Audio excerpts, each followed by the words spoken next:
Number 1. Dylan Roof. He walked into a church on a Wednesday evening in June, carrying nothing but a small backpack. To the people gathered inside for Bible study, he looked like just another young man seeking community, perhaps searching for something spiritual. They welcomed him with open arms. They invited him to sit. They prayed alongside him for over an hour. And then, when they bowed their heads for a final prayer, he stood up and opened fire. Dylan Storm Roof was born in 1994 in Columbia, South Carolina. By most accounts, his childhood seemed relatively ordinary at first glance. His parents separated when he was young, and he split time between their households. Friends from his early school years described him as quiet, sometimes awkward, but not particularly concerning. He had interests typical of many teenagers: video games, the internet, spending time online. But somewhere along the way, something dark began to take root. By his late teens, Roof had dropped out of high school.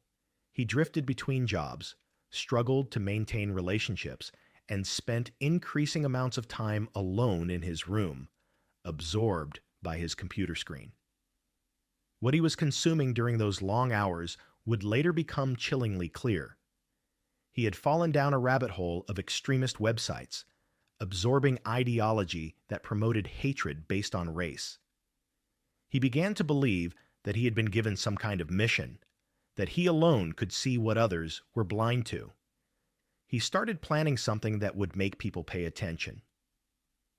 In the months leading up to June 2015, Roof began making preparations. He saved money from odd jobs. He purchased a firearm legally, despite a prior arrest that should have flagged his background check, a bureaucratic failure that would later spark national outrage. He scouted locations, looking for a target that would send the message he believed needed to be sent.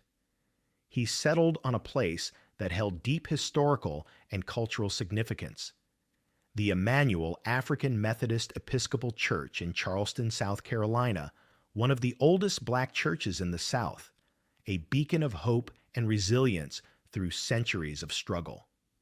On the evening of June 17, 2015, Roof arrived at the church around 8 p.m. He was greeted warmly by members of the congregation who were gathering for their weekly Bible study. Among them was the senior pastor, Clementa Pinckney, who was also a state senator. There were church elders, devoted members, people who had spent decades building this community. They handed Roof a Bible. They made space for him at the table. For over an hour, he sat among them as they discussed Scripture, shared their faith, opened their hearts. Then, during the closing prayer, when everyone's eyes were closed and heads were bowed, Roof pulled out his weapon. He began firing methodically, reloading multiple times as people screamed and tried to hide beneath tables. Witnesses later reported that he said horrifying things during the attack, making his motivations brutally clear. When it was over, 9 people lay dead. Among them were Pastor Pinckney, age 41, Cynthia Hurd, a librarian, age 54, Susie Jackson, age 87, Ethel Lance, age 70, DePayne Middleton Doctor, age 49, Tywanza Sanders, age 26, Daniel Simmons, age 74, Sharonda Coleman Singleton, age 37, age 45, and Myra Thompson, age 59. 3 people survived by pretending to be deceased or hiding. Roof fled the scene, driving away in his black sedan. He left behind survivors who would never forget what they witnessed, families whose lives were shattered in an instant, and a nation that would wake up the next morning to devastating news. The manhunt began immediately. Photos from the church's security cameras were released to the public. Tips poured in. Law enforcement agencies across multiple states coordinated their search. The next morning, a florist in Shelby, North Carolina, about 250 miles from Charleston, spotted Roof's vehicle during her morning commute. She called it in. Within minutes, Police pulled him over during a traffic stop. He was arrested without incident, calm and cooperative, as if he had been expecting this moment. In his car, investigators found the weapon used in the attack. Later, they would discover a manifesto he had written and posted online, laying out his beliefs and explaining why he had chosen this particular church and these particular victims. The evidence against Roof was overwhelming. He confessed to the actions during interrogation, showing no remorse, even claiming he had almost changed his mind because everyone had been so nice to him, but decided to go through with it anyway. He was charged with multiple counts at both the state and federal levels. The federal charges included hate crime violations, obstruction of religion, and firearms offenses. The state charges included 9 counts associated with the loss of life. The legal proceedings moved forward with unusual speed and clarity. Roof's defense team faced an impossible task. There was no question about what had happened or who was responsible. Their only real strategy was to argue against the severest penalty. But Roof himself seemed determined to sabotage even that limited goal. He insisted on representing himself during parts of the trial, delivered rambling statements, and showed no genuine remorse or understanding of the pain he had inflicted. Survivors and family members of those who perished gave victim impact statements that moved the courtroom to tears. Some spoke of forgiveness, an act of grace that stunned observers and sparked international conversation about faith, healing, and humanity. Others spoke of their unbearable grief, of grandchildren who would grow up without grandparents, of churches that would forever carry this trauma, of a community forced to reckon with hatred in its rawest form. In January 2017, Roof became the first person sentenced to receive the federal capital penalty for hate crimes. The jury deliberated for less than 3 hours before recommending the ultimate consequence. In state court, he received 9 consecutive life sentences plus additional time for attempted charges. As of now, he remains on federal end-of-life row at United States Penitentiary in Terre Haute, Indiana, awaiting the outcome of appeals that are standard in such cases.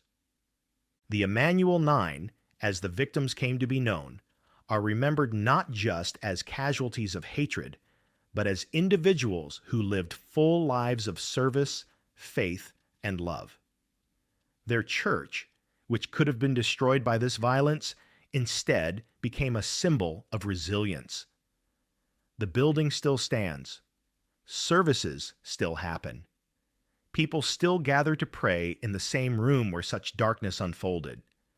And perhaps that's the most powerful response to what happened that June evening, that a place meant to be torn apart by hate instead chose to rebuild, to continue, to refuse to let evil have the final word. Number 2, Tamara Samsonova. She was the grandmother everyone thought they knew. The elderly woman who shuffled through the streets of St. Petersburg with her shopping bags, feeding stray cats, and chatting with neighbors about the weather. She kept to herself mostly, living alone in a modest apartment, seemingly just another pensioner navigating the quiet twilight of life. But behind the door of her small flat, in journals written in meticulous handwriting, lay confessions of acts so disturbing that investigators would struggle to believe them at first. Tamara Mitrofanovna Samsonova was born in 1947 in Uzhur, a small town in Siberia. Details about her early life remain sparse, but records indicate she trained as a linguist and worked for years in relatively unremarkable positions. She married, though that relationship eventually dissolved. She had no children. By the time she reached her 60s, she was living alone in St. Petersburg's Frunzensky district, collecting a modest pension and appearing to neighbors as nothing more than a harmless, if somewhat eccentric, older woman. But Tamara had secrets, dark ones, secrets she documented obsessively in diaries that she kept hidden in her apartment, writing in a mixture of Russian, German, and English, perhaps believing that linguistic camouflage would protect her words from prying eyes. In those pages, she described things that would make seasoned investigators recoil. She wrote about her fascinations, her urges, her actions.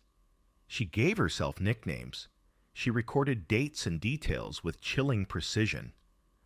The case that would eventually expose Tamara began in July 2015, when a local resident made a disturbing discovery near a pond in the Frunzensky district. Body parts had been found in plastic bags, severed and discarded like refuse. The victim was identified as Valentina Ulanova, a 79-year-old woman who had been reported missing days earlier. Valentina had last been seen with Tamara Samsonova, her friend and neighbor, the woman who had been helping her with errands and keeping her company in her final years. Surveillance footage from the area told a shocking story. Cameras captured Tamara, then 68 years old, carrying suspicious bags from her apartment building. Despite her age and frail appearance, she moved with purpose, making multiple trips to dispose of what investigators would later confirm were human remains. The footage was clear enough to identify her, and police moved quickly to bring her in for questioning. When officers arrived at Tamara's apartment, what they found inside transformed this from a single incident into something far more sinister. The diaries, years and years of them, contained entries that suggested this was not her first time. She had written about others. She had described feelings and actions going back decades. She mentioned a lodger who had lived with her in the 1990s, a man who had disappeared without explanation. She wrote about her late husband, whose passing in 2005 had officially been attributed to natural causes, but whose final days she now described in her journals with disturbing alternative details. The entries were not written with remorse or horror at her own actions. Instead, they read almost like scientific observations, cold and detached. In some passages, she seemed proud. In others, she appeared to be analyzing her own psychology, trying to understand her compulsions. Most disturbing were the sections where she described not just taking lives, but what came after. Allegations of consumption that earned her the media nickname Granny Ripper, though investigators would later struggle to confirm every claim she made in those journals. During interrogation, Tamara was calm, almost pleasant. She spoke freely about Valentina, showing little emotion as she described how their friendship had ended. She admitted to the actions, though her explanations for why seemed to shift and contradict themselves. Sometimes she claimed Valentina had angered her. Other times she suggested voices had told her to do it. She seemed almost eager to discuss certain details, as if finally having an audience after years of writing only for herself. Investigators worked to verify her claims about previous victims. The lodger from the 1990s, a man named Sergei, had indeed disappeared, though his body was never recovered and no missing person report had been filed at the time. Tamara's husband's remains were exhumed and re-examined, though after so many years, definitive conclusions proved difficult. Neighbors were interviewed, and a disturbing pattern emerged. Several elderly people who had been friendly with Tamara over the years had vanished or passed away under circumstances that, in hindsight, seemed questionable. The timeline suggested by her diaries stretched from the mid-1990s to 2015, potentially 20 years of activity. If even half of what she wrote was true, the scope was staggering. But proving historical cases without bodies, without evidence that had long since disappeared, presented enormous challenges. Prosecutors focused on what they could prove definitively: the case of Valentina Ulanova, where the evidence was overwhelming. Psychiatric evaluations were ordered, as is standard in Russian criminal proceedings. Multiple experts examined Tamara, reviewing her diaries, conducting interviews, administering tests. The conclusions were complex.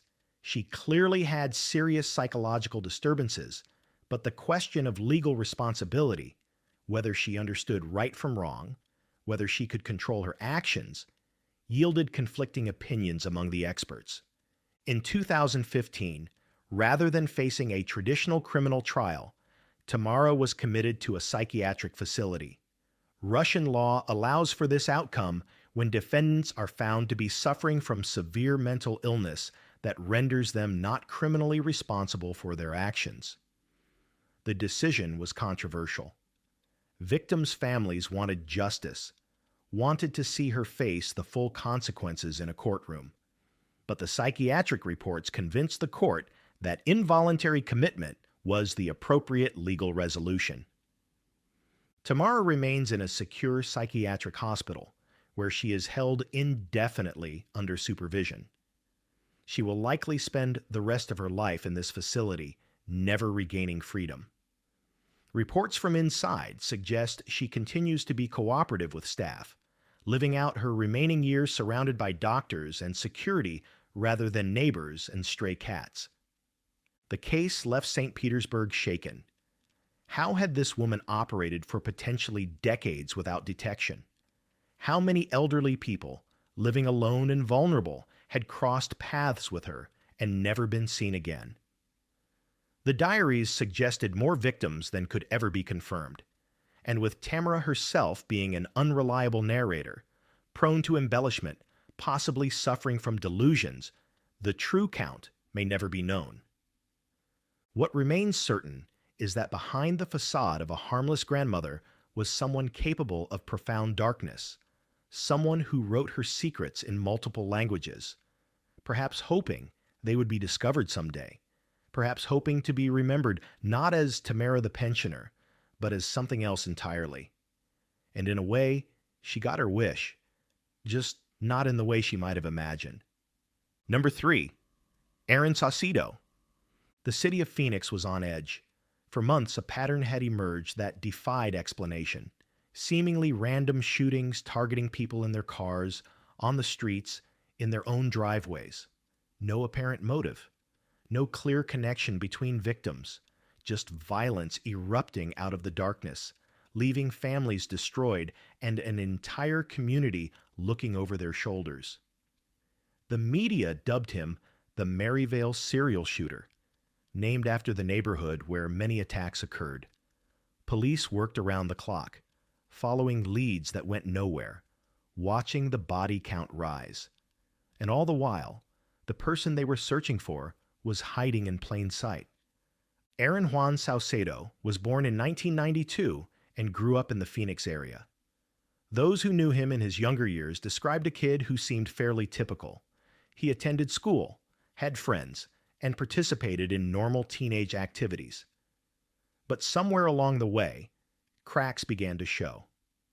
He struggled with anger, had difficulty maintaining relationships, and displayed behaviors that concerned those close to him.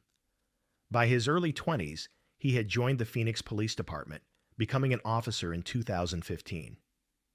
Imagine that. The very organization tasked with protecting the public had unknowingly hired someone who, according to later charges, was already involved in violence. The shootings that would eventually be connected to Saucedo began in August 2015 and continued through July 2016. The pattern was terrifying in its randomness. Victims were shot while sitting in parked cars, walking down streets, standing outside their homes. Some survived with serious injuries. Others were not so fortunate. 9 people lost their lives across these incidents, and 3 more were wounded. The attacks seemed to have no rhyme or reason. Victims were of different ages, different backgrounds, in different locations, though most occurred in the Maryvale area of West Phoenix. One of the earliest incidents involved a man sitting in his car in a church parking lot.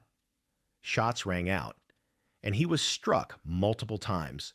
He survived, but barely. In another case, a young man was walking down the street when a vehicle pulled up alongside him and opened fire. He fell to the pavement, his life ending before help could arrive. A mother was shot while standing in her own driveway, her children inside the house, unaware of the horror unfolding just feet away. Each incident left investigators with little to work with: shell casings, maybe a vague vehicle description, and traumatized witnesses who had seen only flashes in the darkness. The community was terrified. Parents stopped letting their children play outside after dark. People avoided walking alone. The Maryvale neighborhood, already struggling with crime and economic challenges, felt under siege. Task forces were formed, bringing together local police, federal agents, and crime analysts. They pored over evidence from each scene, looking for connections. Ballistics tests revealed that several shootings were linked. The same weapon had been used in multiple incidents, but who was pulling the trigger remained a mystery. Then, in May 2017, a break came from an unexpected direction. Police arrested Saucedo, but not initially for the serial shootings. He was charged in connection with the taking of life of a 61-year-old man named Raul Romero in August 2015. Romero had been found deceased in his home, and the investigation had eventually led back to Saucedo. According to prosecutors, Romero had been dating Saucedo's mother, and there had been conflicts between the two men. This appeared to be a separate case, driven by personal animosity rather than the random violence of the serial shootings. But as investigators dug deeper into Saucedo's background and examined the evidence more closely, disturbing connections began to emerge. The timeline of the Romero case overlapped with the beginning of the serial shooting spree. Saucedo had access to firearms through his position as a police officer, though he had been dismissed from the department in 2016 due to policy violations, problems that had nothing to do with the shootings at the time. Ballistics experts re-examined evidence from the serial shooting cases and made a stunning connection. The weapon used in many of those attacks matched one that could be traced back to Saucedo. In August 2017, additional charges were filed. Saucedo now faced accusations connected to 12 separate shooting incidents, the 9 confirmed serial shooting cases that had terrorized Phoenix, plus the Romero case, and 2 additional incidents. Prosecutors alleged that he had been responsible for this entire wave of violence spanning nearly a year. The community that had been living in fear finally had a face to attach to their nightmare. But that face belonged to someone who had once worn a badge. The evidence presented by prosecutors painted a chilling picture. Cell phone records placed Saucedo in the vicinity of multiple shootings. Ballistics linked his weapons to crime scenes. Witnesses who had survived attacks or seen suspicious vehicles provided descriptions that matched vehicles Saucedo had access to. But perhaps most disturbing was the apparent lack of motive for most of the shootings. Unlike the Romero case, which involved a personal dispute, the other victims seemed to have been selected almost at random. People in the wrong place at the wrong time, crossed paths with someone who, for reasons known only to him, decided to open fire. The legal proceedings have been complex and lengthy. Saucedo has maintained his innocence, and his defense team has challenged various aspects of the prosecution's case. The sheer number of incidents, 12 separate shooting cases, means evidence must be presented for each one. Witnesses must testify. Ballistics must be explained in detail. The prosecution seeks the most severe penalty available under Arizona law, arguing that the scale and nature of these crimes warrant nothing less. As the case has moved through the courts, families of the victims have attended hearings, seeking answers that may never fully come. Why were their loved ones targeted? What was going through Saucedo's mind during those months when Phoenix lived in fear? Was there some twisted logic to his selection of victims, or was it truly as random and senseless as it appeared? The Maryvale serial shooter case represents something particularly unsettling, not just because of the violence, but because of who stood accused. This was someone who had been entrusted with public safety, who had worn a uniform and carried a badge. The revelation that a police officer could potentially be responsible for terrorizing the very community he was sworn to protect shook public trust and raised uncomfortable questions about screening, oversight, and what warning signs might have been missed. As of now, Saucedo awaits trial, held without bond. The legal process continues, with both sides preparing their cases. For the families of the 9 people who lost their lives and the 3 who were wounded, no outcome will bring back what was taken.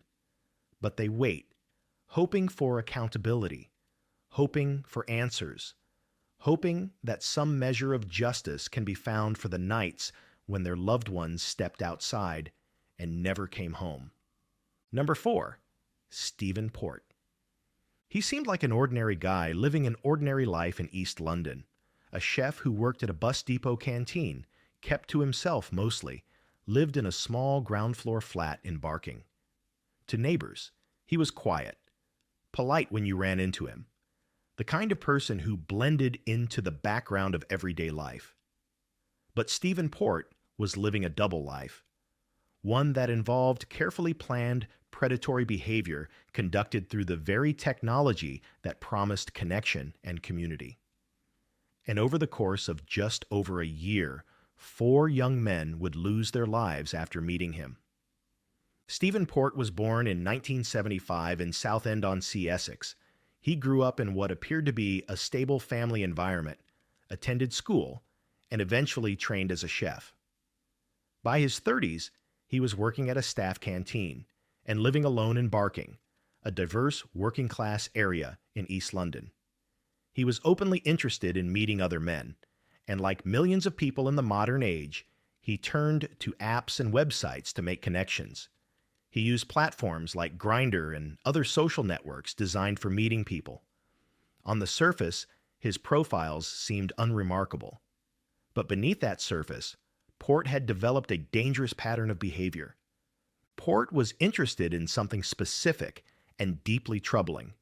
He sought out vulnerable young men, often those who were inexperienced or struggling in some way, and he used substances to render them unconscious. Gamma-hydroxybutyric acid, commonly known as GHB, became his weapon of choice. This substance, sometimes called a date substance because of its use in the predatory situations, is colorless and nearly tasteless, easily slipped into drinks. In small doses, it can produce euphoria and lowered inhibitions. In higher doses, it causes unconsciousness. In excessive amounts, it can be fatal. Port would offer drinks laced with GHB to young men he invited to his flat, and once they were incapacitated, he would assault them. The first known victim was Anthony Walgate, a 23-year-old fashion student from Hull who occasionally worked as an escort. In June 2014, Port contacted Anthony through an escort website and arranged a meeting at his flat. Anthony arrived on June 17th and was never seen alive again. Early the morning of June 19th, Port called emergency services, claiming he had found a young man collapsed outside his building. When paramedics arrived, Anthony was already deceased, lying propped against the communal entrance as if he had simply sat down and passed away. Port told police he had discovered the body while taking out rubbish. It seemed like a tragic overdose, a young person who had taken too much of something and succumbed. But it was murder, carefully staged to look like something else. Police investigated, but initially focused on the overdose angle.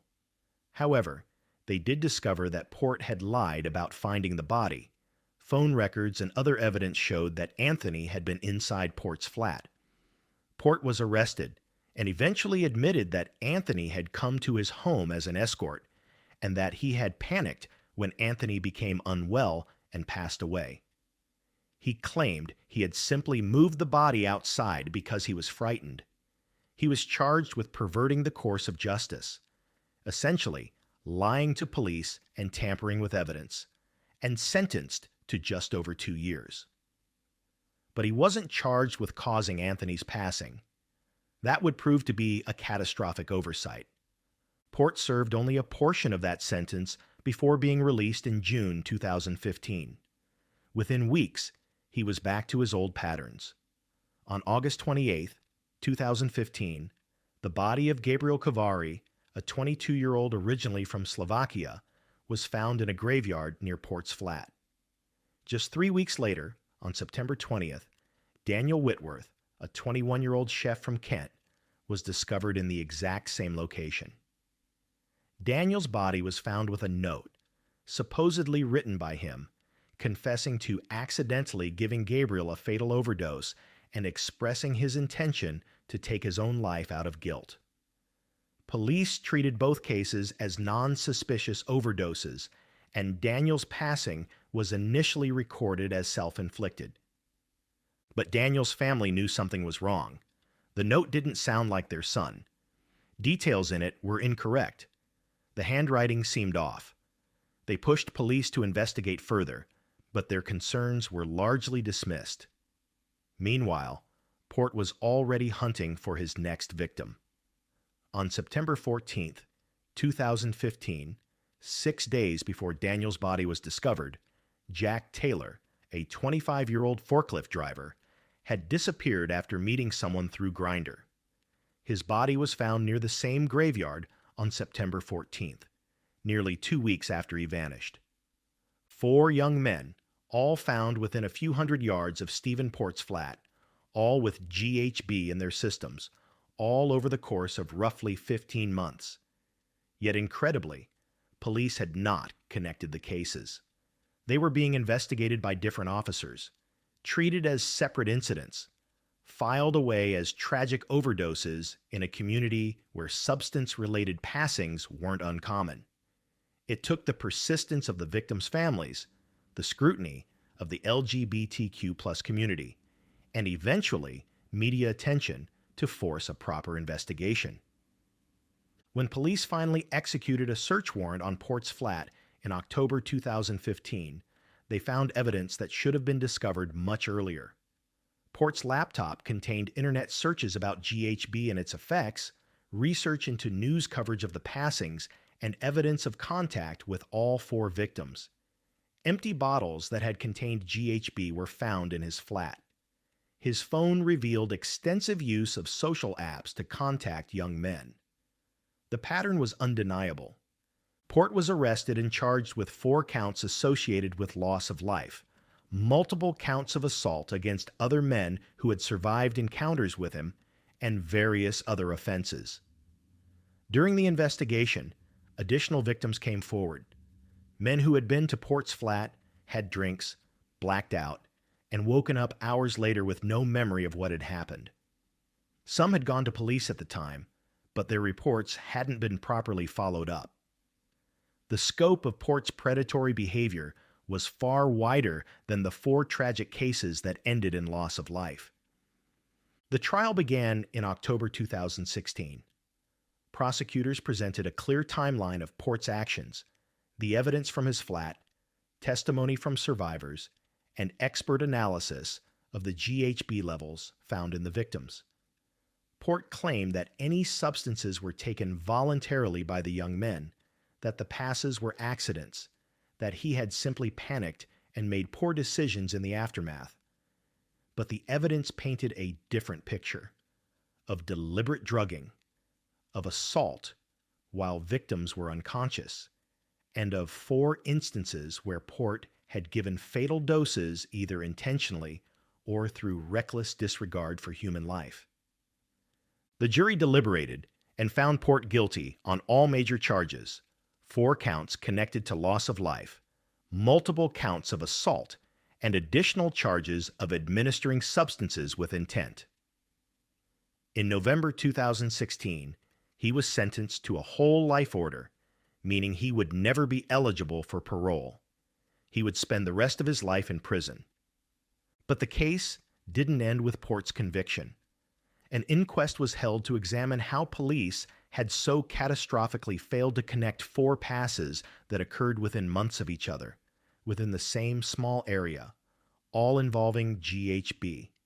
The findings were damning.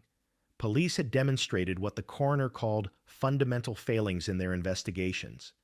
They had dismissed concerns from families. They had failed to properly investigate the staged suicide note. They had not shared information between different investigation teams. There were suggestions that homophobia and stereotyping had played a role, assumptions that young men in the LGBTQ+ community were more likely to be involved in risky behavior, making officers less suspicious of the circumstances. Anthony, Gabriel, Daniel, and Jack, 4 young men with their whole lives ahead of them, taken by someone who used technology and substances to prey on vulnerability. Their families continue to campaign for better police practices, for proper investigation procedures, for taking every loss of life seriously, regardless of assumptions about lifestyle or community. And Stephen Port, once invisible in his quiet flat in Barking, now spends his days in isolation, remembered not as someone who blended into the background, but as someone who exploited trust and connection to cause irreparable harm. Number 5, Lucy Letby. She was the nurse you'd want caring for your newborn. Cheerful, dedicated, always volunteering for extra shifts, beloved by colleagues who saw her as someone truly committed to her work. Lucy Letby had spent years training for neonatal care, and by all appearances, she was exactly the kind of professional every parent hopes will be watching over their most vulnerable child. But between June 2015 and June 2016, something horrifying was happening on the neonatal unit at Countess of Chester Hospital in England. Babies were collapsing unexpectedly. Some were recovering, but others were not. And a pattern was emerging that would lead to one of the most controversial and disturbing cases in British medical history. Lucy Letby was born in 1990 in Hereford, England. She was an only child, raised in what seemed to be a stable, supportive family environment. Friends and family described her as kind, caring, always wanting to help others. She pursued nursing with genuine enthusiasm, specializing in neonatal care, working with premature and sick newborns, some of the most fragile patients in any hospital. She qualified as a children's nurse in 2011 and began working at the Countess of Chester Hospital in 2012. By 2015, she was a permanent member of the neonatal unit staff, trusted and well regarded by her colleagues. But in the spring of 2015, doctors on the unit began noticing something troubling. Babies were experiencing unexpected collapses, sudden, severe deteriorations in their condition that couldn't be easily explained by their existing medical issues. Some of these infants were premature but relatively stable. Others had been improving and were expected to go home soon. Yet they would suddenly crash, their vital signs plummeting without warning. Medical teams would rush to intervene, sometimes successfully, sometimes not. Between June 2015 and June 2016, 7 babies passed away on the unit under circumstances that doctors found increasingly suspicious. 6 more survived sudden collapse events that could have been fatal. The infants displayed unusual symptoms: odd rashes, unexpected bleeding, breathing difficulties that came on without clear medical explanation. Doctors performed every test they could think of, searching for infections, genetic conditions, equipment failures, anything that might explain this cluster of incidents. But no clear medical cause emerged. Consultants on the unit began to notice something else. Lucy Letby was present for every single one of these incidents, every collapse, every unexplained deterioration, every tragic loss. She had been on shift. At first, it seemed like coincidence. She worked frequent shifts, often volunteered for extra hours, so naturally she'd be present for many events on the unit. But as the pattern continued, senior doctors became convinced this was more than chance. In June 2016, they took their concerns to hospital management, urging that Letby be removed from clinical duties while an investigation took place. The hospital acted slowly. Letby was initially moved to clerical duties in July 2016, but the investigation process dragged on. It wasn't until May 2017 that police were formally contacted. By July 2018, Letby was arrested on suspicion of harming multiple infants. She was released on bail, then rearrested multiple times as the investigation expanded. Police were examining not just the cases that had initially raised concerns, but reviewing records for every baby under Letby's care during this period, looking for patterns, for evidence, for anything that might explain what had happened. The investigation was enormously complex. Medical records had to be analyzed in minute detail. Expert witnesses needed to examine each case to determine whether these collapses could have natural explanations or whether deliberate harm had occurred. Prosecutors ultimately alleged that Letby had harmed babies through various methods, injecting air into their bloodstreams or feeding tubes, overfeeding them with milk, administering too much insulin, and even physically assaulting infants. The case they built suggested she had done these things while alone with the babies, in moments when no one else was watching, and that she had gotten away with it for so long because the unit was busy, understaffed, and because no one could imagine a nurse would deliberately harm the patients she was meant to protect. The trial began in October 2022 and lasted 10 months, becoming one of the longest in British legal history. Prosecutors presented evidence from each case, medical records, testimony from doctors who had treated the babies, expert analysis of the symptoms, and statistical analysis showing the extraordinary improbability of Letby being present by chance for so many incidents. They presented handwritten notes found in Letby's home, including one where she had written, "I am evil, I did this," alongside other confused, distressed statements. They showed how she had searched for the families of some babies on social media, seemingly monitoring the aftermath of what had happened. Letby's defense argued that the babies had passed away or collapsed due to natural causes, that the neonatal unit was understaffed and struggling with infection control issues, and that the prosecution was unfairly blaming a dedicated nurse for systemic failures at the hospital. They challenged the medical evidence, brought their own experts who questioned whether the methods alleged by prosecutors could actually cause the symptoms observed, and argued that the statistical analysis was flawed. In August 2023, after 22 days of deliberation, the jury returned verdicts. Lucy Letby was found guilty on 7 counts related to loss of life and 6 counts of attempted harm. She was found not guilty on some charges, and the jury could not reach verdicts on others. The judge sentenced her to a whole life order. She would never be released from prison. Letby did not attend the sentencing hearing, a decision that sparked outrage and led to legal changes requiring defendants to be present for sentencing. But the story didn't end there. Almost immediately, questions began to emerge about the conviction. Scientists, statisticians, and medical professionals started examining the evidence that had been presented at trial. Some argued that the statistical analysis showing Letby's presence at incidents was misleading, that it hadn't properly accounted for her shift patterns or the natural clustering of events that can occur in hospitals. Others questioned whether the medical evidence actually proved deliberate harm, or whether the baby's symptoms could be explained by known complications of prematurity and illness.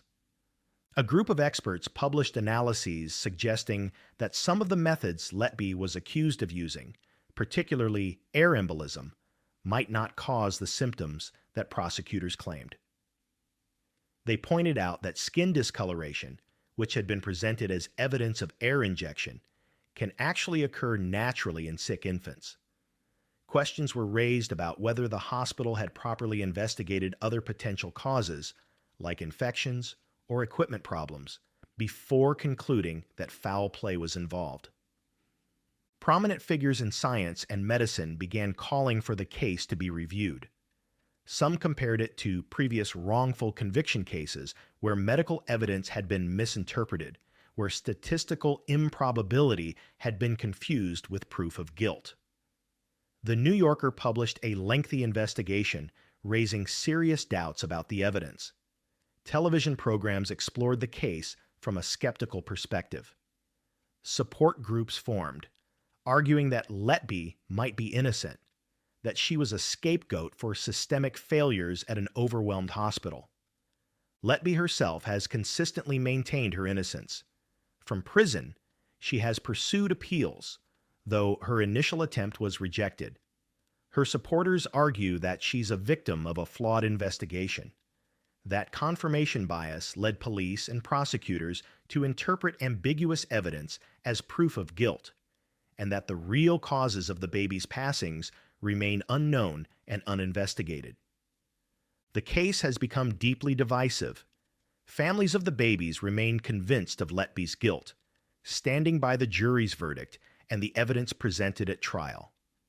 They feel that media attention questioning the conviction is causing them further pain, forcing them to relive their trauma while seeing their children's cases debated in public. They point to the lengthy trial, the extensive evidence, and the jury's careful deliberations as proof that justice was properly served. Others argue that doubt is not only reasonable but necessary, that the evidence presented had significant gaps, that alternative explanations weren't properly explored, and that the case should be thoroughly reviewed by independent experts before society accepts that a young nurse deliberately took the lives of helpless infants. What remains undisputed is that 7 babies passed away and 6 more suffered serious harm during that period at Countess of Chester Hospital. Whether those tragedies were caused by deliberate criminal acts, by medical complications that weren't properly understood, or by systemic failures at an overwhelmed facility remains a question that continues to divide experts and haunt everyone involved. Lucy Letby sits in prison, maintaining her innocence, while the debate over one of Britain's most controversial convictions continues to unfold. Number 6. Andrés Ulises Castillo. The city of Chihuahua in northern Mexico had always faced its share of crime and violence, particularly during the height of cartel conflicts. But in 2015, authorities began investigating a different kind of horror, one that didn't involve organized crime or drug trafficking, but rather a predator operating in the shadows, targeting vulnerable men in ways that seemed almost incomprehensible. The case would eventually reveal a pattern of violence spanning years, and a killer who used substances and manipulation to trap his victims before taking their lives. Andrés Ulises Castillo was born in Mexico and lived in Chihuahua, a major city in the northern state of the same name. Details about his early life remain limited, but what is known paints a picture of someone who appeared relatively ordinary to those around him.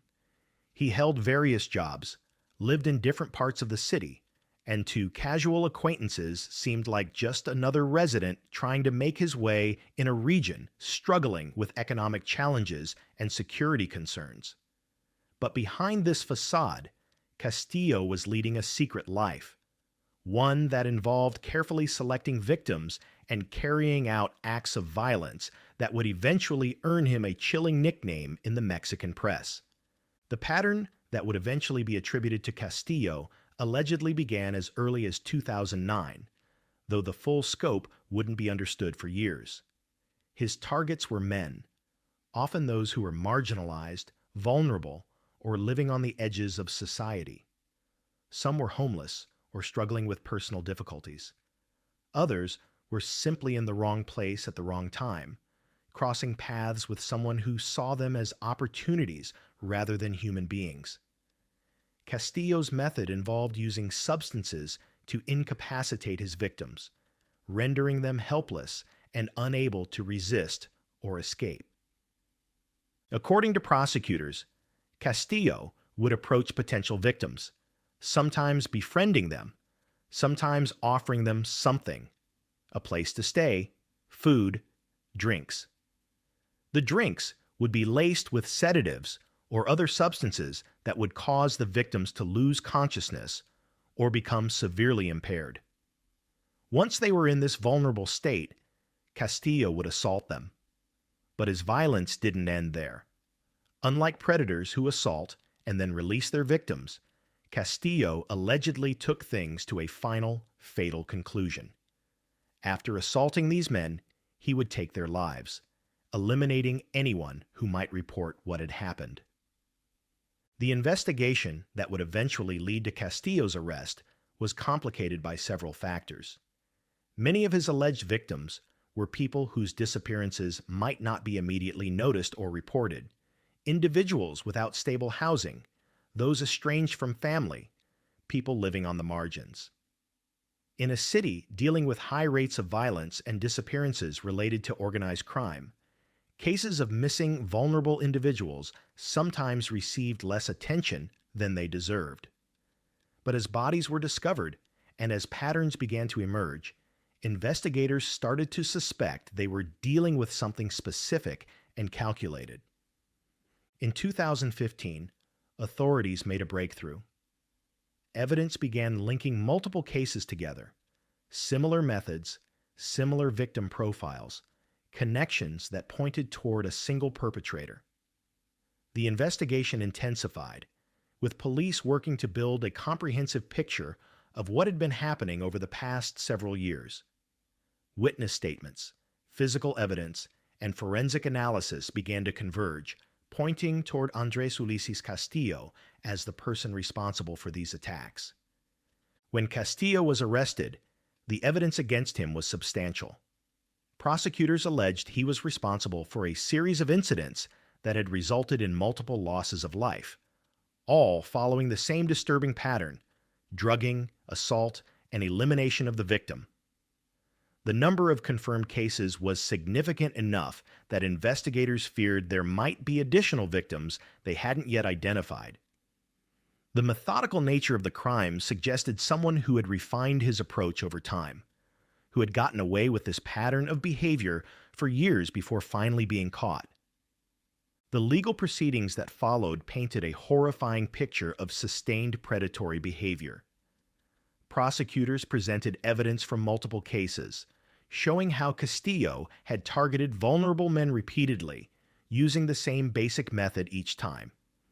Expert testimony explained how the substances he used would have affected his victims, rendering them unable to defend themselves or escape. Forensic evidence linked Castillo to crime scenes. The case built by authorities was comprehensive, covering years of alleged criminal activity. The media coverage of the case led to Castillo being dubbed the Chihuahua Ripper, a nickname that reflected both the serial nature of his crimes and the brutality involved. The moniker evoked historical cases of serial predators, placing Castillo among a dark category of individuals who had committed sustained violence over extended periods. For the community in Chihuahua, the case was deeply disturbing, not just because of the violence itself, but because it had gone undetected for so long, allowing Castillo to continue harming people year after year. In court, Castillo faced multiple charges related to the various incidents investigators had linked to him.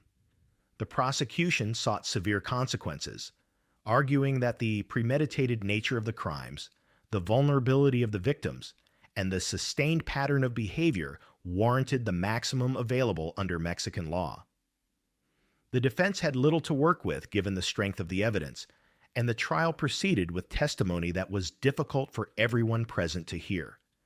Descriptions of what these victims had endured, the fear and pain they must have experienced, the calculated cruelty of someone who had used substances to rob them of even the ability to fight back.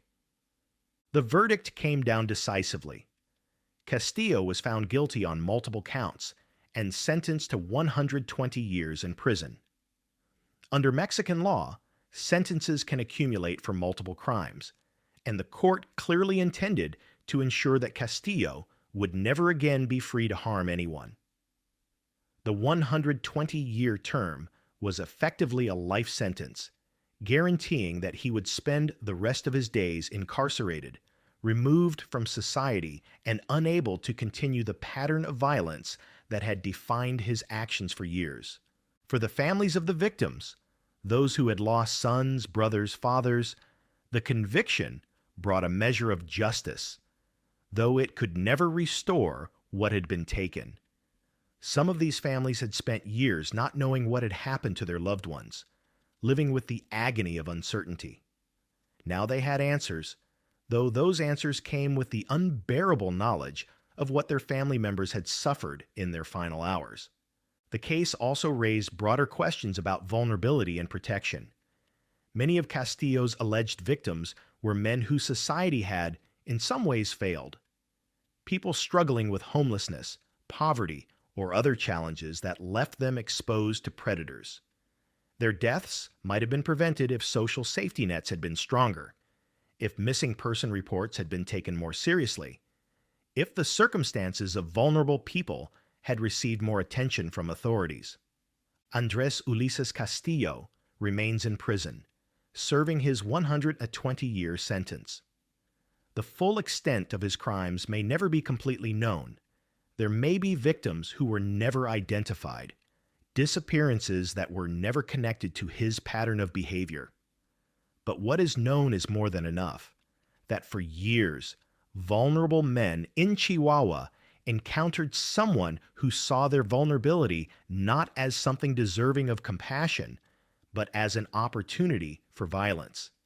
And that this pattern continued until investigators finally put together the pieces and stopped him from claiming any more victims. Number 7. Johnny Avalos, San Antonio, Texas, a city known for its rich history, vibrant culture, and warm hospitality, was confronted with a series of crimes that shattered any sense of safety for women in certain neighborhoods. Between 2012 and 2015, a pattern of violence emerged that would eventually be traced back to one man, someone living among the community, moving through the same streets as his victims, watching and waiting for opportunities to strike. The case would reveal how a predator can operate in plain sight for years, leaving a trail of trauma and death before finally being brought to justice. Johnny Avalos was born and raised in the San Antonio area. Details about his early life are limited, but by his adult years, he was living in the city, moving between different neighborhoods, holding various jobs, or sometimes going without steady employment. To those who knew him casually, he likely seemed unremarkable, just another face in a large, diverse city. But beneath whatever facade he presented to the world, Avalos was harboring violent impulses that he would eventually act upon repeatedly.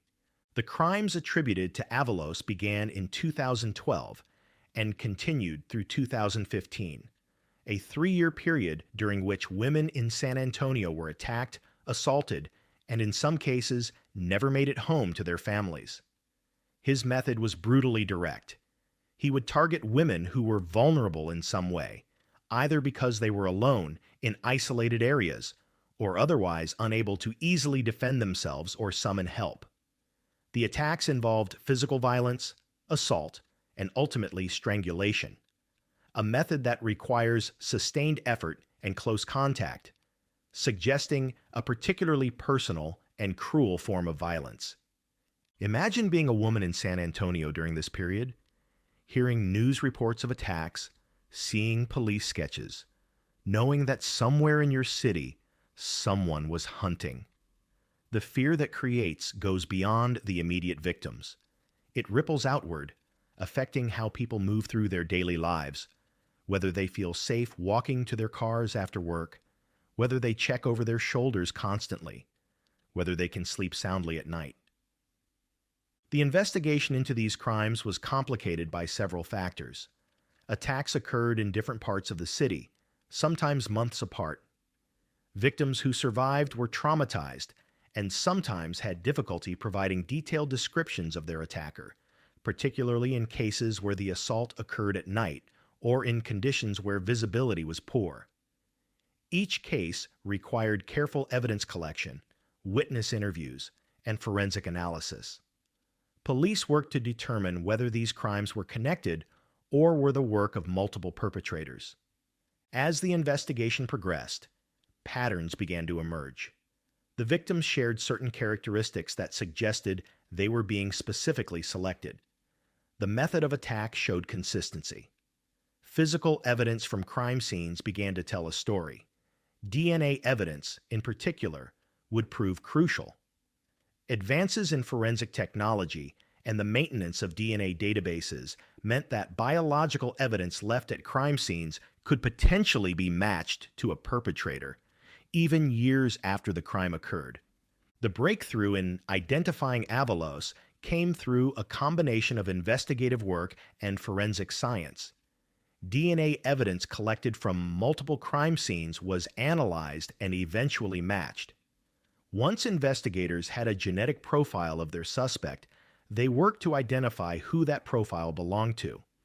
When the evidence pointed to Johnny Avalos, police moved to arrest him. The year was 2015, bringing an end to a 3-year period of violence that had terrorized women across San Antonio. The evidence against Avalos was substantial. DNA evidence is extraordinarily powerful in court. The statistical probability that genetic material left at multiple crime scenes would match someone other than the actual perpetrator is vanishingly small. Prosecutors were able to link Avalos to multiple incidents through this forensic evidence, building a case that demonstrated not just individual crimes, but a pattern of predatory behavior sustained over years.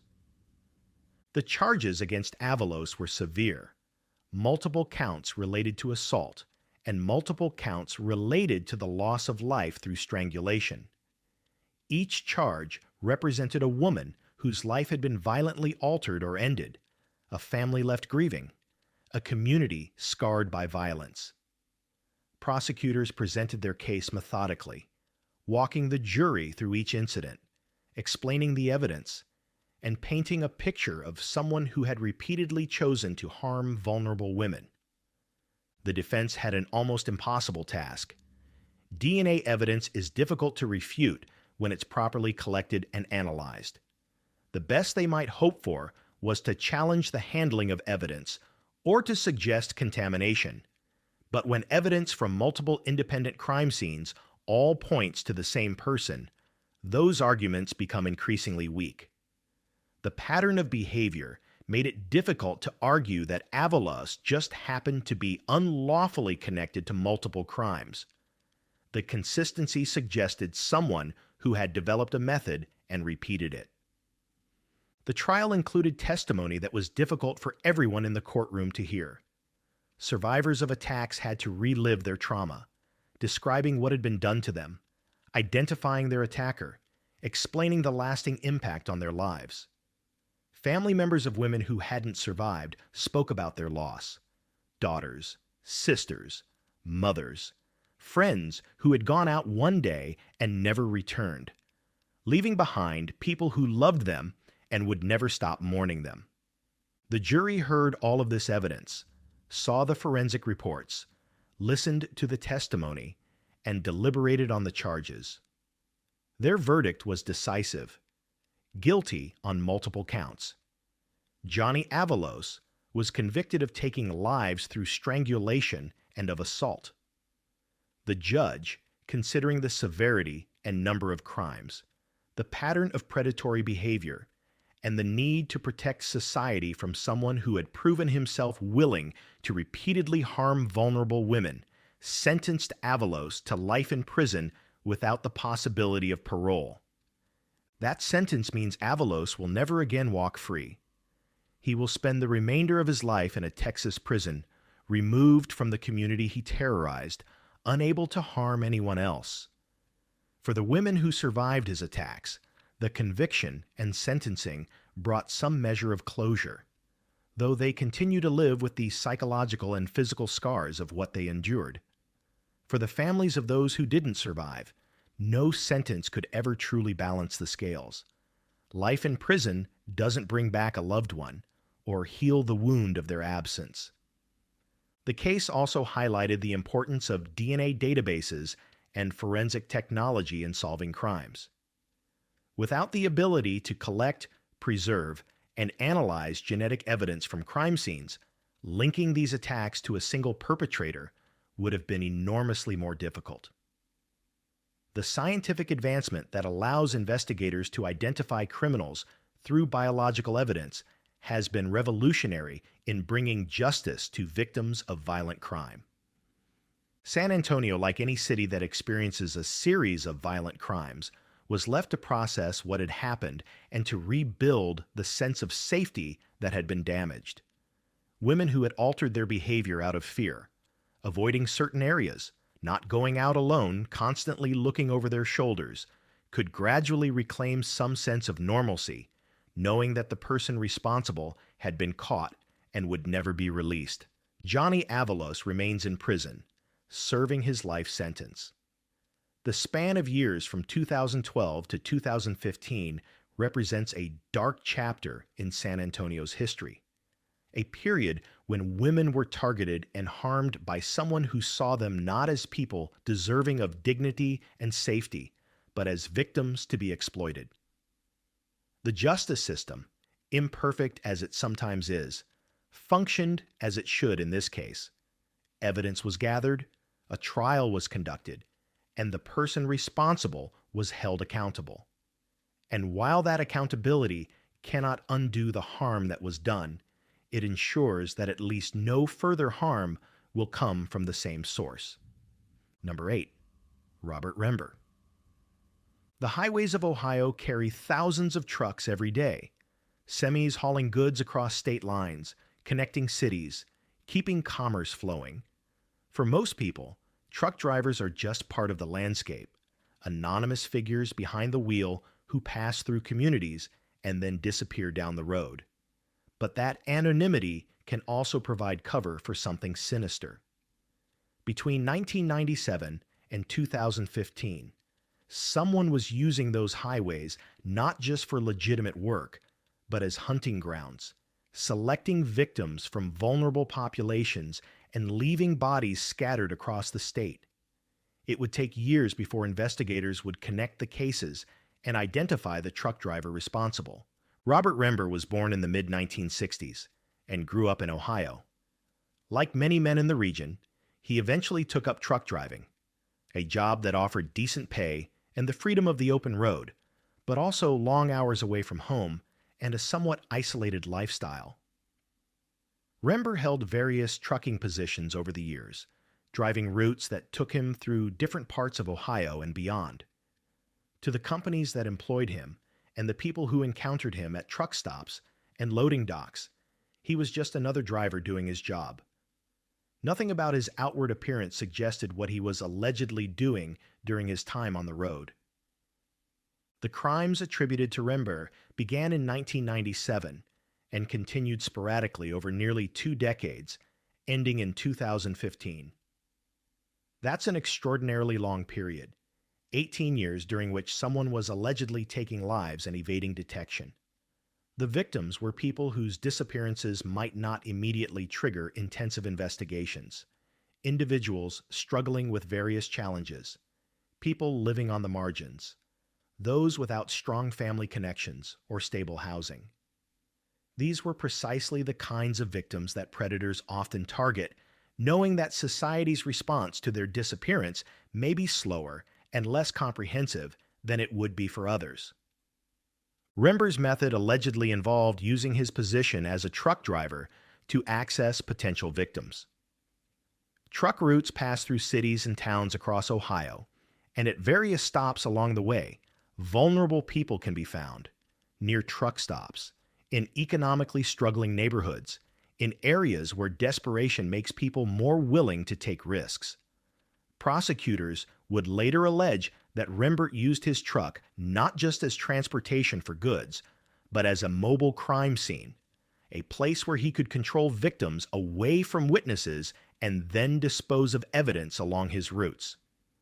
The investigation that would eventually lead to Rember's arrest was complicated by the geographic spread of the crimes and the long timeline involved. When someone commits violent acts in one location over a short period, patterns emerge quickly. But when crimes occur across multiple jurisdictions over many years, connecting them requires sophisticated coordination between different law enforcement agencies, careful analysis of evidence, and often some degree of luck or breakthrough information. Ohio authorities began to notice connections between several unsolved cases: missing persons who had last been seen in areas frequented by truck drivers, remains discovered near highways or truck routes, and patterns that suggested someone with mobility and access to transportation was involved. Cold case investigators started pulling old files, looking for similarities, checking for evidence that might have been overlooked when the crimes were originally reported. DNA technology had advanced significantly since some of the earlier crimes occurred, and evidence that couldn't be properly analyzed in the 1990s could now yield valuable information. The breakthrough came through a combination of renewed investigation efforts and forensic analysis. DNA evidence collected from crime scenes was re-examined using modern techniques. When investigators developed a genetic profile from this evidence, they worked to identify potential suspects. Records of truck drivers who had been in the relevant areas during the relevant time periods were compiled. Patterns of routes and schedules were analyzed. Eventually, the evidence pointed toward Robert Rembert.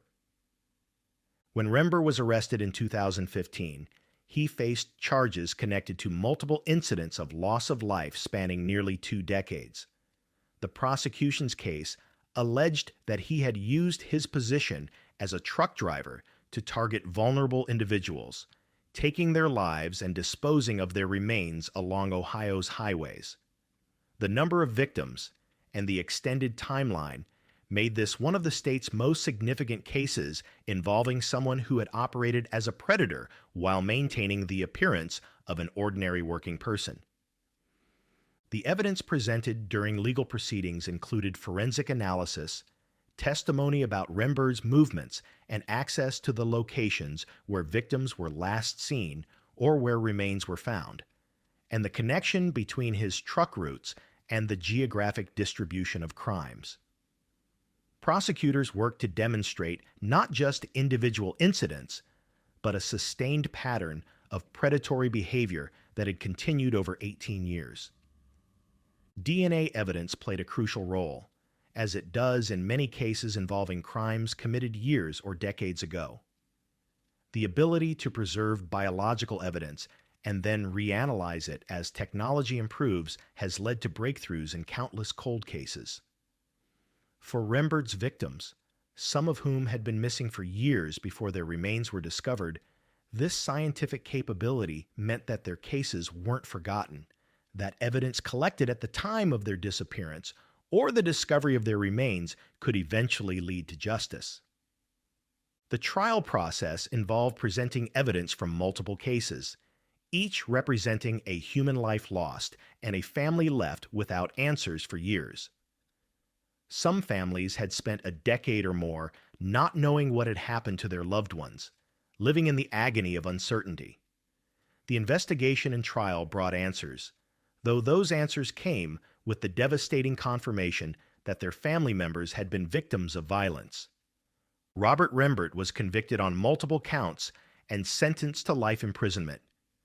The sentence ensures he will never again be free to travel Ohio's highways, never again have the opportunity to prey on vulnerable individuals, and never again use the anonymity and mobility of truck driving as cover for violence. He remains incarcerated in an Ohio prison, where he will spend the rest of his life. The case highlighted several important issues about how society responds to crimes against vulnerable populations. Many of Rembert's alleged victims were people whose disappearances might not have received immediate, intensive investigation, not because law enforcement didn't care, but because resources are limited and cases involving transient individuals or those without stable addresses present unique challenges. The extended timeline during which Rembert allegedly operated also demonstrates how someone can evade detection when crimes are spread across geographic areas and time periods, making pattern recognition difficult.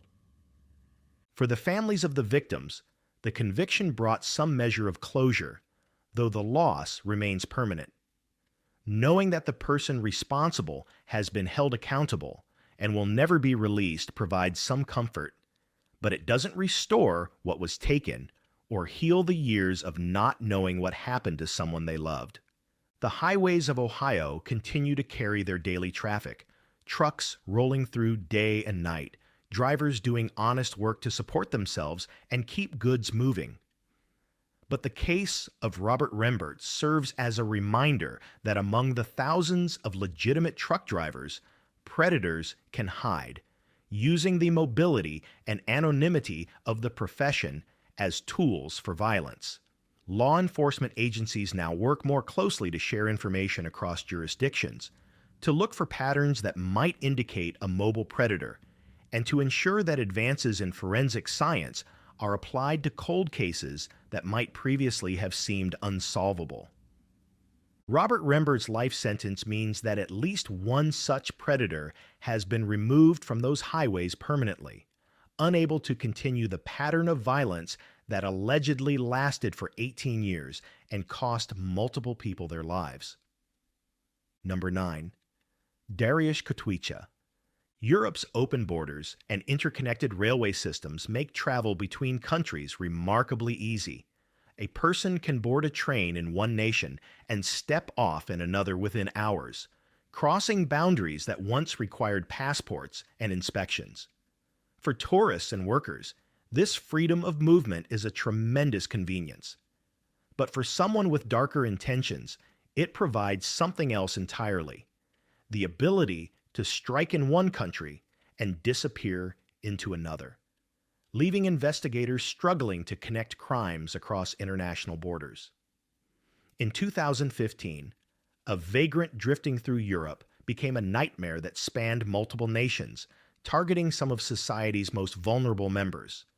Dariusz Kotwica was born in Poland, though details about his early life remain scarce. What is known is that by 2015, he had become one of Europe's homeless population, a vagrant moving between countries, living rough, surviving through begging and whatever temporary work he could find. He drifted through Austria, Sweden, and allegedly other nations, a man with no fixed address, no stable connections, essentially invisible to the systems designed to track and monitor citizens. This invisibility would prove deadly. The crimes that would eventually be attributed to Kotwica focused on a particularly vulnerable group: elderly pensioners living alone. These were people in their 70s and 80s, often widowed, living in modest apartments or homes, maintaining their independence but also isolated in ways that made them easy targets.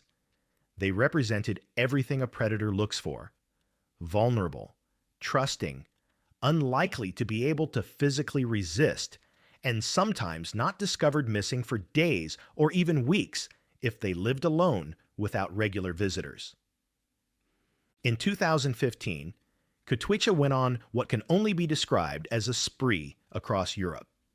The confirmed cases involved at least 3 elderly victims in Austria and Sweden, but investigators would later suspect he might have been responsible for additional incidents in the Netherlands, the Czech Republic, and even the United Kingdom.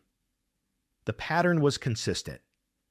Elderly people living alone would be found deceased in their homes, victims of violence, their modest possessions sometimes stolen.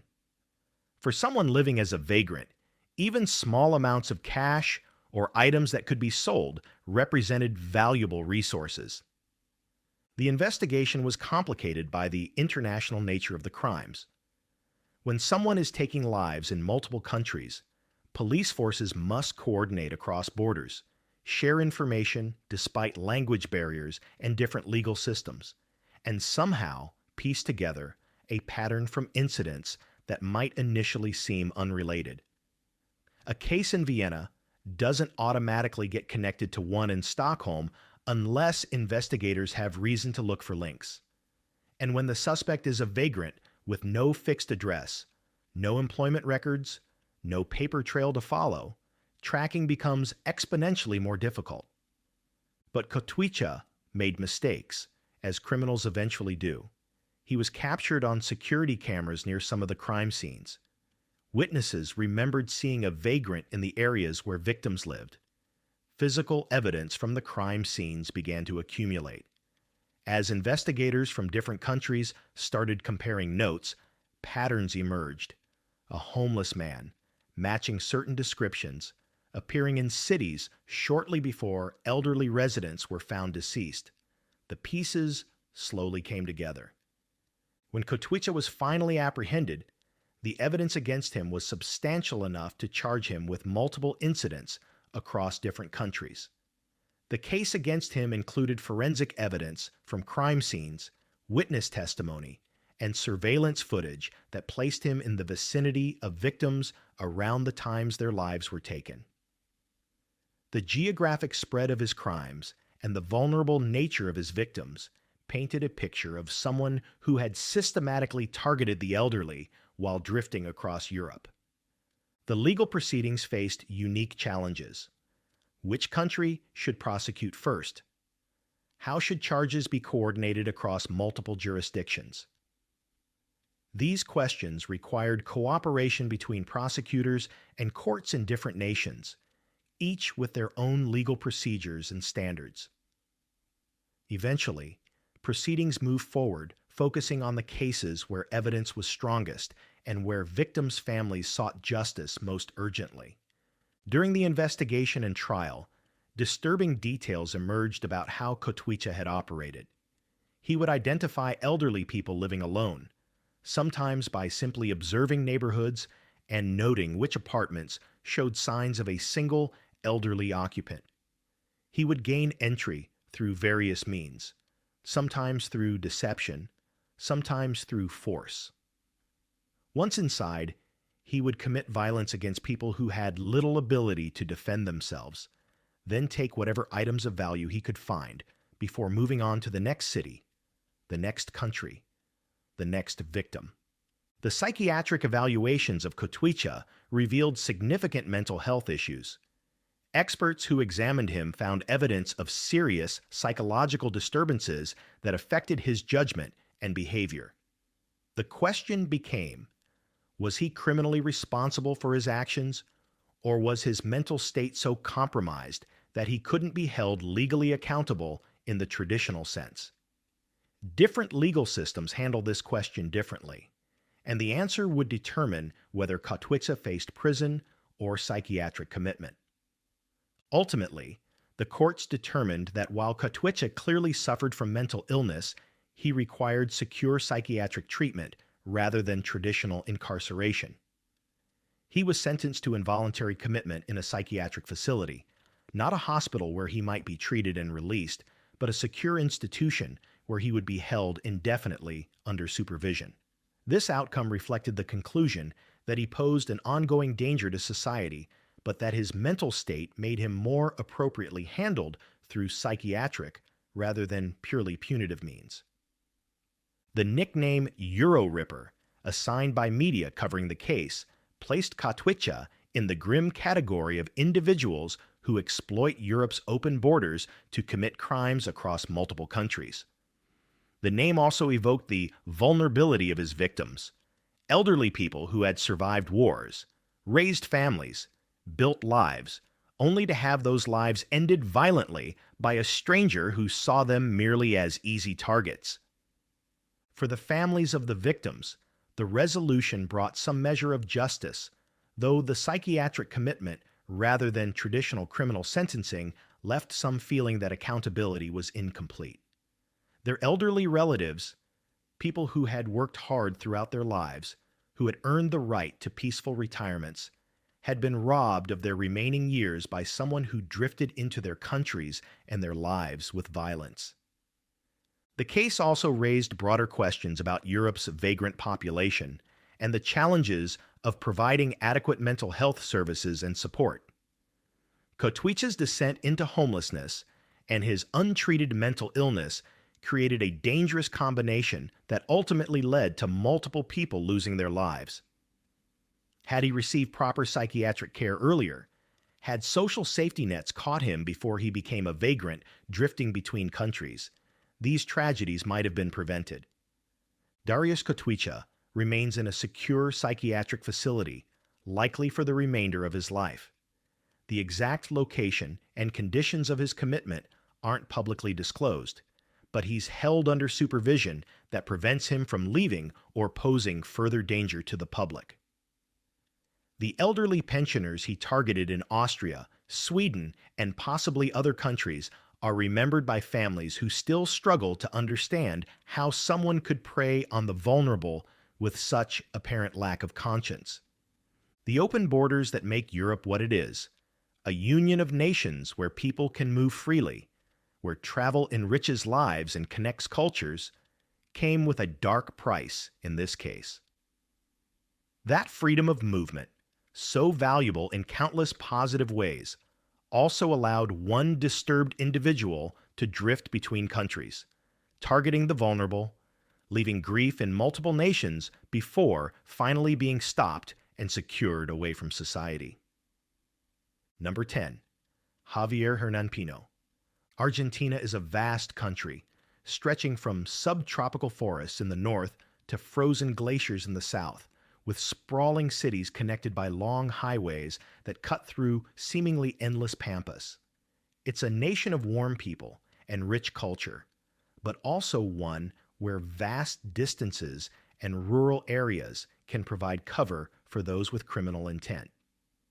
In 2015, a series of violent incidents spread across 3 different provinces, leaving 5 people deceased and families shattered. The crimes seemed random at first. Different locations, different victims, no obvious connections. But investigators would eventually trace them all back to one man moving through Argentina, leaving a trail of violence and theft in his wake. Javier Hernan Pino was born in Argentina. Though specific details about his early years remain limited in public records. What is known is that by 2015, he was moving through different provinces, apparently without stable employment or fixed address, drifting from place to place in a manner that would eventually facilitate his crimes. He wasn't a vagrant in the classic sense. He had access to transportation and moved with apparent purpose. But he also wasn't anchored to any particular community, which made him harder to track and gave him opportunities to commit violence and then disappear before patterns could be recognized. The crimes began in February 2015 and continued through October of that year, a 9-month period during which 5 people would lose their lives at Pino's hands. His method was direct and brutally simple. He would target individuals, take their lives, and rob them of whatever possessions had value. The victims weren't necessarily wealthy. These weren't elaborate heists targeting the rich. Instead, Pino seemed to kill for relatively modest gains, suggesting that financial desperation or simple opportunism drove his actions rather than any sophisticated criminal planning. The incidents occurred across 3 different provinces in Argentina. Imagine the challenge this presented for investigators. Crimes happening hundreds of kilometers apart, in jurisdictions handled by different police departments, with no immediate reason to suspect they were connected. A case of violence and theft in one province might seem like an isolated incident, tragic but contained. Only when patterns started to emerge, when investigators began comparing details across jurisdictions, did the possibility arise that these weren't separate crimes but the work of one person moving through the region. The victims came from different backgrounds and were going about their ordinary lives when they encountered Pino. Some might have been targeted because they appeared to have items worth stealing. Others might have simply been in the wrong place when Pino needed money or decided to take what wasn't his. The randomness of it, the fact that these people had no connection to their attacker, that they couldn't have predicted or avoided this encounter, made the crimes particularly chilling for communities trying to understand how to protect themselves. As the body count rose through 2015, pressure mounted on law enforcement to solve these cases. Each new incident brought fresh anguish to families, fresh fear to communities, and fresh urgency to the investigation. Police began sharing information more systematically across provincial boundaries, looking for connections, comparing evidence, trying to identify patterns that might lead them to whoever was responsible. The breakthrough came through a combination of investigative work and evidence analysis. Details from the crime scenes, physical evidence, witness descriptions, patterns in how the crimes were committed, began pointing toward a single perpetrator. Pino's movements through different provinces were tracked and reconstructed. His presence in areas where crimes occurred was documented. The evidence accumulated until investigators felt confident they had identified the person responsible for this 9-month spree of violence. When Pino was apprehended in late 2015, he faced charges related to all 5 incidents, 5 separate cases of taking life during the commission of robbery, spanning 3 provinces and 9 months. The evidence against him was comprehensive, linking him to each crime scene through various means. Prosecutors prepared to present a case that demonstrated not just individual incidents, but a pattern of predatory behavior as Pino moved through Argentina, targeting vulnerable individuals and leaving death in his wake. The legal proceedings that followed allowed prosecutors to lay out the full scope of Pino's crimes. Each case was presented with its own evidence, its own victim whose life was cut short, its own family left grieving. The cumulative effect was devastating. Not one moment of poor judgment or loss of control, but 5 separate decisions to take human lives, repeated over months across different locations. This wasn't someone who made a single terrible mistake. This was someone who repeatedly chose violence and theft over any other option. Pino's defense faced the nearly impossible task of arguing against overwhelming evidence from multiple crime scenes across multiple provinces. The connections between Pino and each incident had been firmly established. There was no question of mistaken identity, no reasonable alternative explanation for why evidence from 5 separate violent incidents all pointed to the same person. The defense's options were limited, and the prosecution's case was strong. The trial included testimony that was difficult for everyone involved. Families of the 5 victims had to relive the loss of their loved ones, learning details about those final moments that no one should have to hear. Communities where the crimes occurred sent representatives, wanting to see justice done, wanting to ensure that the person who had brought violence to their towns faced appropriate consequences. The emotional weight of 5 separate tragedies, all attributable to one person's choices, filled the courtroom. The verdict came back decisively, guilty on all counts. Javier Hernan Pino was convicted of 5 separate instances of taking life during robbery. The judge, considering the severity of the crimes, the number of victims, and the need to protect society from someone who had proven willing to repeatedly take human lives for material gain, imposed the maximum sentence available under Argentine law. Pino was sentenced to life imprisonment, a sentence that in Argentina's legal system means he will remain incarcerated for the rest of his natural life, with no possibility of parole or early release. That life sentence ensures that Pino will never again have the opportunity to move through Argentina's provinces as a free man, never again be in a position to target vulnerable individuals, never again make the choice to value possessions over human life. He remains in an Argentine prison, where he will spend his remaining decades, removed from the society he terrorized during those 9 months in 2015. For the families of the 5 victims, the conviction and life sentence brought a measure of justice, though nothing can truly compensate for the loss they suffered. 5 people who should still be alive, who had families and friends and futures, were taken violently and unnecessarily. The theft that accompanied each incident adds a particularly callous dimension. These people were valued by their attacker only for what could be taken from them, their lives considered less important than whatever modest possessions they had. The case also highlighted the challenges of tracking criminals who operate across multiple jurisdictions. Argentina's size and the division of law enforcement responsibilities among provinces means that someone moving between regions can commit crimes that aren't immediately recognized as connected. The eventual solving of this case required cooperation and information sharing between different police forces, a lesson that continues to inform how Argentine law enforcement handles investigations that span multiple areas. The 3 provinces where Pino committed his crimes, communities separated by hundreds of kilometers, each dealing with their own local tragedy, were eventually united by the realization that they had all been victimized by the same person. That recognition brought some comfort in knowing the cases were solved, but also horror in understanding how one individual had moved through their regions, causing so much harm.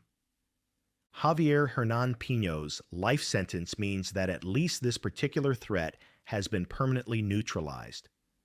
The 9 months from February to October 2015 will be remembered as a dark period when 5 families lost loved ones to senseless violence.